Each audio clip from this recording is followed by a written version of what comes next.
Sacred Sword Princess is a game developed by Nataku and Hope Studios with the goal of creating a gacha game that allows people to roll for beautiful waifus so they can have sex with them in the most gratuitous ways possible.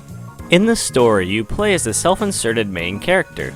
This off-brand protagonist gets isekai'd into another world where he is the only man in this giant taco fest. It turns out you are summoned by this wannabe goddess herald named Luna. Like Aqua from Konosuba, she is completely useless to you until whenever the plot demands that she must start spouting exposition so the story won't grind to a screeching halt like train brakes. The world you were transported to is called Megardia. The Night Mistress and the Light Goddess of the world are salty over a crappy game of Connect 4, so you were summoned to help the Light Goddess Mani to kill the beasts of the Night Mistress. Turns out the beasts are invincible to conventional attacks, so you were pretty much useless to the goddess until you meet a maiden named Trishna. Luna starts to blabber about how the maidens of this world can actually slay the beasts, but they will require your sacred sword. You won't be fighting the beasts yourself actually, but you would have to procreate with the maidens and give them your gugu syrup to help. The beasts of the night are invincible until your man essence that comes out of your ding dong is combined with the pink tacos of the maidens to create a vessel of Mani that can actually slay the beasts with the power of light.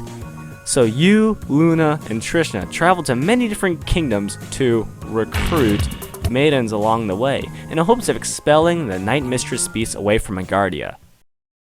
Other than the story mode, you have raids, towers, arena fights, and missions that are available for your game time pleasure. Half of these features used to give unique rewards, like new characters, armor pieces, and shards that help level up your character, until the developers got real lazy with the events and started doing repeats of the same event, until most players just got bored of the game and just left it entirely. Grow your arsenal of waifus by rolling the weekly and event gachas to give you slim to jack shit chances of getting the waifu and armor pieces that you actually want.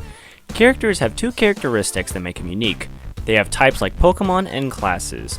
They also only have 1, 2, and 3-star characters. Unlike Genshin Impact, which has a pretty sad pity system, Sacred Sword Princess has a generous system that every 10 rolls gives you a guaranteed 2-star character, and after your 2D waifus are collected, grow their affection level towards you by using gifts, so you can unlock different perks and traits for your waifu, and also unlock special PNGs where you can watch your self-inserted main character copulate with the waifu of your choice. Waifus range from succubuses, witches, androids, and angels to pretty much any dare of your type, including yanderes and tsunderes of your choosing. Too bad you can't unlock most of the event characters anymore because the event never came back after they were released. This game used to be really popular with over 1 million users logging in at once during the first anniversary event where every character is up for grabs, including all the event exclusive characters that were never seen again. The game even got on the features section on Otaku's website and was rated as one of the top 10 games on the site.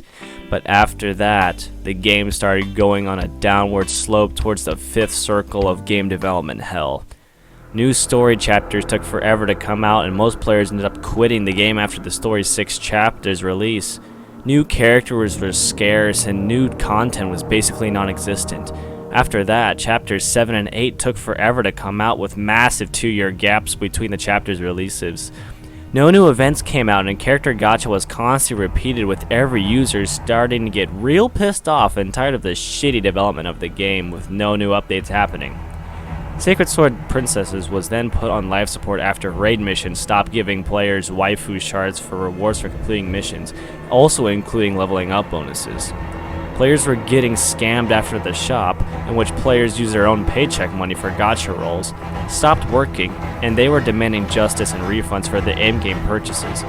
People even started contacting Nataku and the developers of Sacred Sword Princesses.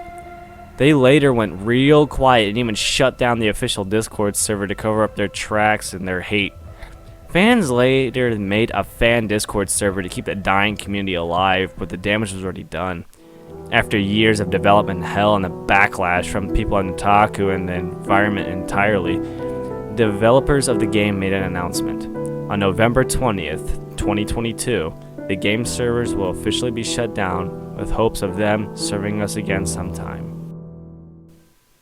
I know this game did get a lot of flack from the community and otaku and people in general, but honestly, I love this game because it brought my channel to life, and I'm surprised people still even watch it today because of the story or just my stupid commentary or even the waifus in general.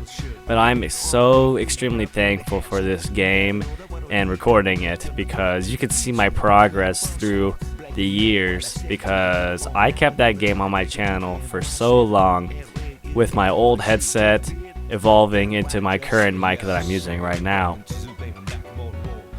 It was an enjoyable experience to record, and I had some of my funniest intros from Sacred Sword Princesses that I still use today, and the music in that game was pretty good, all things considering.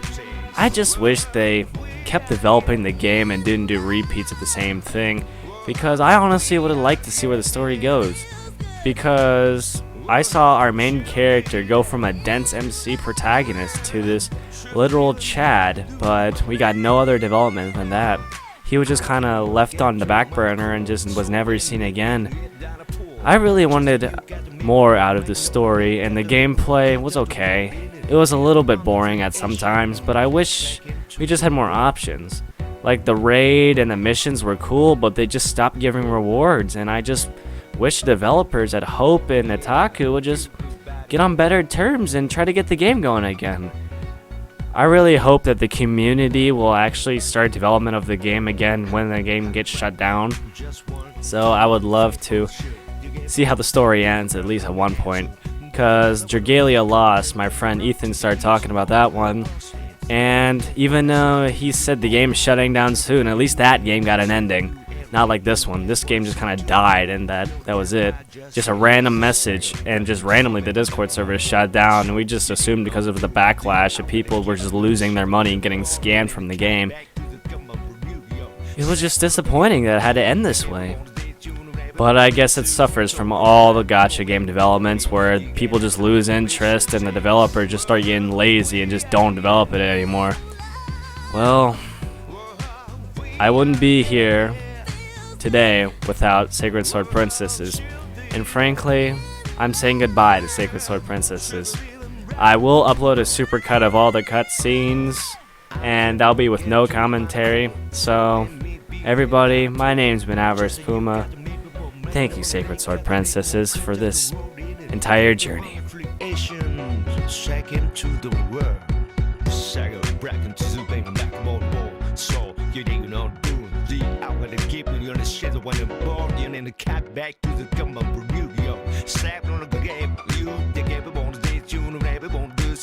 So